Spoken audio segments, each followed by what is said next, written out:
Hey everybody, so glad to see you tonight on Midpoint. Really is an honor to be able to gather with you and share these moments together. Listen, I got a question for you. Have you ever heard of this phrase, the fear of the unknown? I'm sure you have because it's a pretty common phrase. And believe it or not, there's an actual official definition of the fear of the unknown. Here it is. Fear caused by a perceived lack of information. Now, I'm not sure how long it took or how much these people got paid to come up with that definition, but there you go.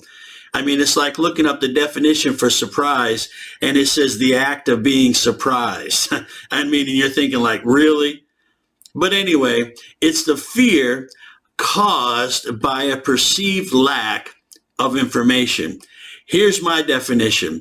I don't know what's going on in front of me. I don't know what's ahead, but it's freaking me out. Ever been there? I know I sure have. I think it's fair to say that probably most all of us have come to places in our lives where we just don't have all the information. We're just not sure what lies ahead. And yet, in that moment, a decision's got to be made. I mean, movement has to occur. We've got to do something about it.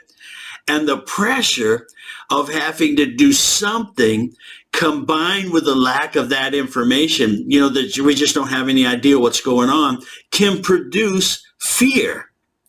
Our minds go on this endless journey that consumes our day and keeps us up at night. And we ask some pretty legitimate questions like this. Am I making the right decision? Is there danger ahead of me? Is this going to be good for my family? Is this going to bless my family? Is this God's will? So what do you do in those kinds of moments? Well, let's start with just a little bit of common sense. If fear is produced by the unknown, could faith be produced by what we know? I think you can, because I personally believe that fear is misplaced faith. You see, we weren't created to place our trust in temporal things like money or earthly governments or our own strength and our own intellect and so on. We were created to place our full and complete trust in God. Take out a dollar bill or look at a coin. What do you see on it? What does it say? It says, "In God we trust." I personally think that they placed that there so that we could keep our faith on God and his ability to keep us, not on money. I mean, if you look around today, people's 401ks are tanking. I mean, the cost of food and gas and oil has dramatically increased.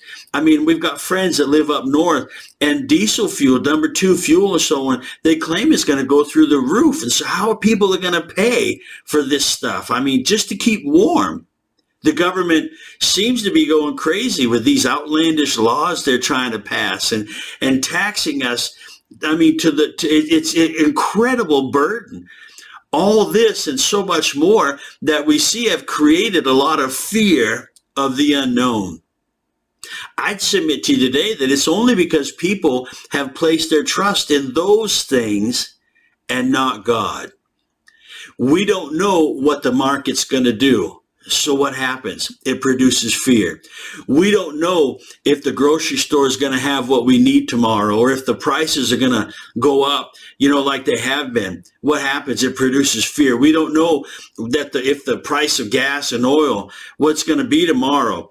And you know what? What happens is if we're not careful, it can produce fear in our lives. And so, we can go past there again, let's all give each other a break, because our human reaction, our initial reaction can be panic, and if we're not careful, that can take us into fear. So here's what we need to do.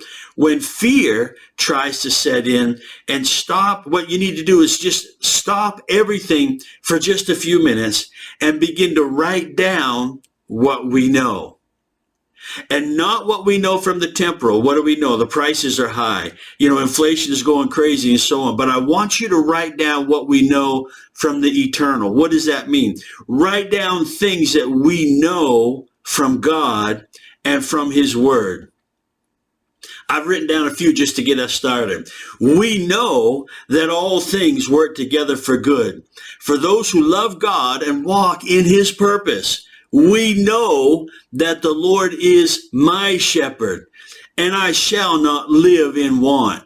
We know that in Christ we can go out in joy and be led forth by peace. We know that Jesus Christ always leads us in triumph. We know the righteous will never be forsaken, or God's seed will ever have to beg for bread. Listen, I want you to remember this simple thought. The next time the fear of the unknown tries to creep in, start writing down the things that you know, the KNOWs. Write down the knows and watch faith beat the living daylights out of fear.